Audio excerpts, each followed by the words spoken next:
Emily Carter went to the grocery store on a quiet Saturday afternoon with no plans beyond finishing her list and going home before the rain started, her mind already tired from another week of silence at home, where her husband Daniel came late, spoke little, and looked like a man carrying a weight he refused to share. And as she walked through the bright aisles with her cart, she tried not to think about how distant he had become or how lonely she felt even while married, telling herself this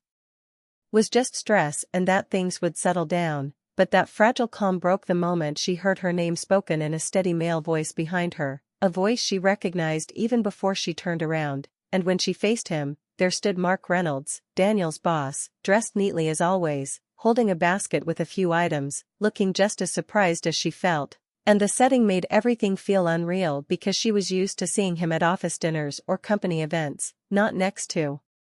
shelves of cereal and canned soup, and they exchanged polite greetings at first, the kind people use when they meet unexpectedly, but something in Mark's expression made Emily uneasy, not fear, just a sense that this was not going to be a short or empty conversation, and when he asked how she was doing, the question sounded slower and more careful than usual, as if he truly wanted an answer, which caught her off guard because most people asked out of habit, not concern, and Emily replied with a simple "I'm fine," though her voice did not fully support the words. And Mark seemed to notice because he nodded quietly instead of pushing, then glanced around as if choosing his next words carefully, and when he spoke again, he mentioned Daniel, saying he had been working very hard lately, but there was something heavy in his tone, something that made Emily grip the handle of her cart a little tighter, because it sounded less like praise and more like worry, and when she agreed and said Daniel had been under pressure, Mark did not move on like most people would. Instead he paused, then said that sometimes people carry more than they should alone, and that sentence landed in her chest harder than she expected, because it felt like someone had named the problem she had been living with but never said out loud. And as they walked slowly toward the dairy section together, their carts rolling side by side, the conversation stayed polite but tense, like both of them were circling something important without touching it, and Mark asked if Daniel had been sleeping well, if he seemed tired at home. Questions that felt too detailed for casual talk, yet still respectful, and Emily answered honestly but briefly, saying Daniel had been distant and quiet, and as soon as the words left her mouth, she realized how little she had said them aloud before, how used she had become to holding them inside, and Mark listened without interrupting, his face serious, his attention fully on her, which made her feel strangely seen, and then he said something that stayed with her long after the moment passed, telling her that people often forget the ones waiting at home when they are focused on surviving their work, and that those people deserve care too. And Emily felt her throat tighten because no one at Daniel's job had ever spoken about her like that, as if her feelings mattered, and when she tried to brush it off with a small smile, Mark did not smile back right away. Instead, he said her name again, softly, and told her she had always seemed kind and steady, and that Daniel was lucky, and the way he said it felt personal, not flattering, just honest, and Emily did not know how to respond, because part of her wanted to hear more while another part warned her to stay guarded, and the store noise faded as they stood near the checkout lanes, people moving around them while time seemed to slow, and Mark finally stepped back slightly, as if reminding himself of boundaries, and said he hoped he had not spoken out of turn, but that he believed families mattered more than titles and deadlines, and before she could answer, he added that if she ever felt overwhelmed, she should remember she was not invisible, and that single line shook her more than anything else he had said, because invisibility was exactly how she had been feeling for months. And as they reached the registers, Mark paid for his items first, wished her a good afternoon, and walked away, leaving Emily standing there with her groceries and a heart beating faster than it should have, unsure whether she felt comforted or unsettled. And as she drove home later with the rain tapping against the windshield, she replayed the meeting again and again, wondering why a short conversation in a grocery store had felt heavier than weeks of talks at home, and why the concern of a man she barely knew had opened emotions she thought were locked away. And by the time she pulled into her driveway, Emily realized that nothing obvious had happened, no line had been crossed, no secret shared, yet something inside her had shifted, because for the first time in a long while, someone had looked at her not as Daniel's wife, not as part of a background, but as a person carrying her own quiet struggles, and she sensed, even then, that this meeting was only the beginning of a truth she was not yet ready to face. The days after the store meeting moved faster than Emily expected, yet her thoughts kept returning to Mark's calm voice and the way his words had settled into her mind like unfinished sentences. And while she focused on routine tasks at home, folding laundry, answering emails, making dinner for two that often turned cold before Daniel arrived, she noticed how the silence in the house felt heavier now that someone had acknowledged it. And when Daniel came home late one evening and apologized without meeting her eyes, Emily said it was fine even though it wasn't, because she had learned to protect him from her feelings. But that night she lay awake longer than usual, replaying Mark's simple question from the store, the one no one had asked her in a long time, wondering why it had mattered so much. And the next morning she tried to shake it off by telling herself it was nothing more than kindness, yet when her phone buzzed in the afternoon with an unfamiliar number, her heart skipped before she could stop it, and when she opened the message and saw Mark's name, she hesitated before reading. The text short and careful, saying he hoped he had not made her uncomfortable, and that he only wanted to check in, and Emily stared at the screen, surprised by how relieved she felt, then took a long breath and replied politely, keeping her words safe and brief. But even that small exchange made her feel less alone, and over the next few days, they exchanged a few more messages, never crossing lines, never sharing secrets, only simple check-ins about how the week was going. Yet each message carried a quiet warmth that filled a space she hadn't known was empty, and at the same time, Daniel seemed more withdrawn than ever, his mind clearly somewhere else, and when Emily asked if he was okay, he said work was complicated and changed the subject, and she did not push, because she could see the stress written into his shoulders. And then one evening, as she waited in the living room with the lights low and a book she could not focus on, her phone buzzed again, and Mark asked if she was holding up, adding that he could see Daniel was under pressure and that sometimes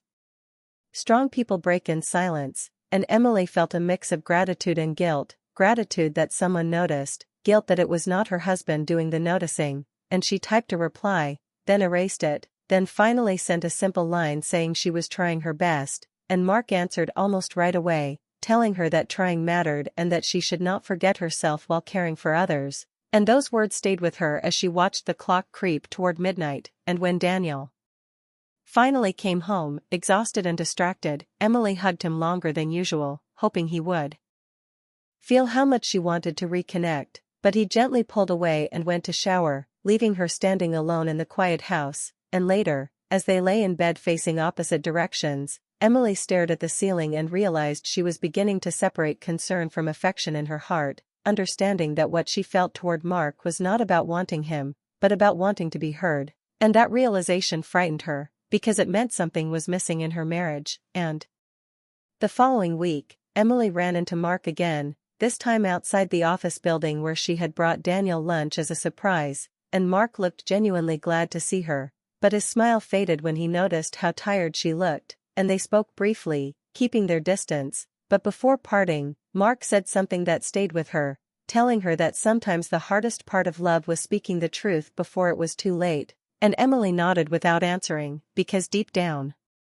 she knew the truth he meant was not about work at all. And as she walked away, carrying the lunch she had planned to share with her husband, she felt a tightness in her chest, realizing that this quiet emotional pull was building towards something she could no longer ignore, and that whatever happened next would force her to choose between staying silent or finally speaking the words she had been holding back for far too long.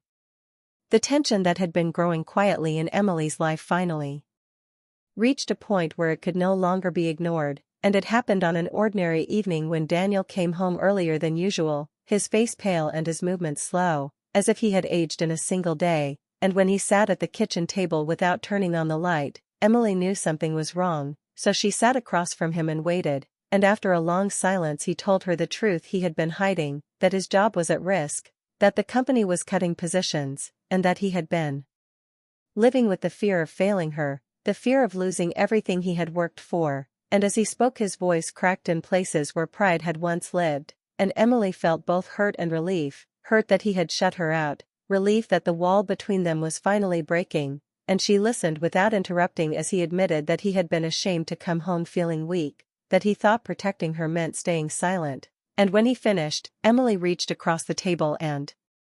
took his hand, telling him she never needed perfection, only honesty, and in that moment the distance between them felt smaller, yet not gone, because words alone could not erase months of loneliness. And the next day Emily met Mark again, not by chance this time, but because Daniel had asked her to bring some documents to the office, and as she waited in the lobby, Mark appeared, looking tired but focused, and he thanked her quietly for coming, then asked if Daniel had finally spoken to her.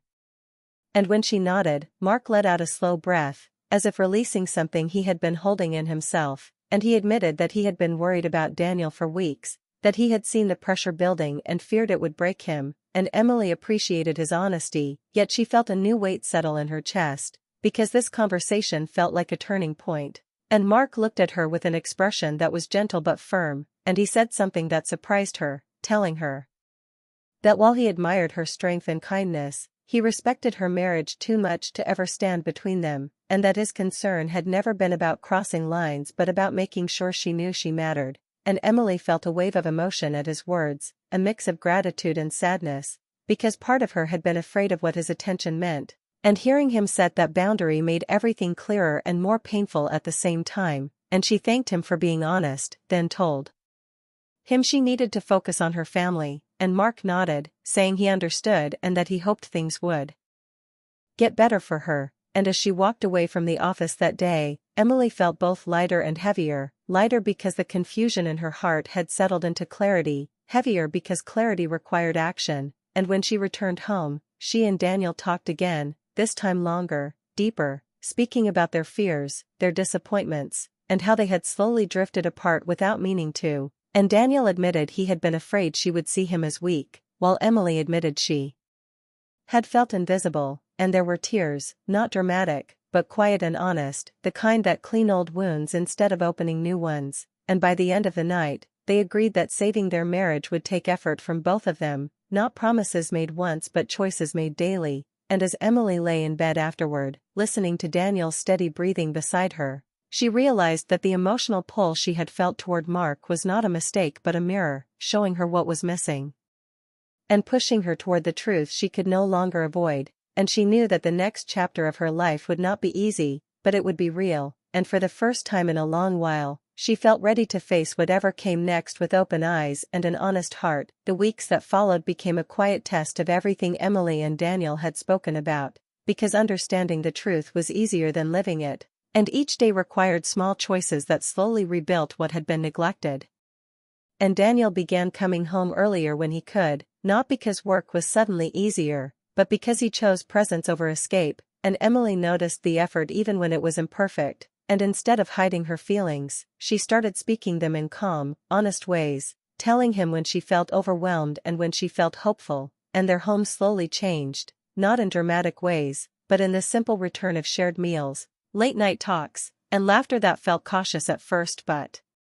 grew more natural with time. And at work, Daniel's situation stabilized, not through luck alone but because Mark had fought quietly for him, believing in his value. And when Daniel told Emily that his position was safe for now, she felt relief mixed with gratitude toward a man who had played a difficult role in her story without ever stepping beyond respect. And some time later, Emily saw Mark again, one final time, at the same grocery store where everything had begun, and the meeting felt different, calm and clear, without tension or confusion. And they spoke briefly, exchanging kind words, and Mark told her she looked stronger, and she replied that she felt stronger, because she had learned to listen to herself. And he smiled, wishing her well before walking away. And as Emily watched him disappear into the crowd, she felt no longing, only appreciation, because she understood that his presence in her life had been a sign, not a destination, and that realization brought her peace. And months passed, and Emily and Daniel continued their slow rebuilding, sometimes stumbling, sometimes succeeding, but always choosing honesty over silence. And one evening, as they sat on the porch watching the sky darken, Daniel apologized again, not out of guilt, but understanding. And Emily forgave him fully, not because everything was perfect, but because both of them were finally showing up. And in that moment, Emily realized the true twist of her story was not meeting another man or feeling unexpected emotions, but discovering her own voice after years of quiet. And the shock was not heartbreak but clarity. the understanding that love did not mean disappearing into someone else's struggles, but standing beside them as an equal. And as the night settled around their home, Emily felt a calm she had not known in a long time, knowing that the hardest part was behind her, and that sometimes the most emotional endings are not loud or dramatic, but soft, steady, and built on the choice to stay, to speak, and to grow together.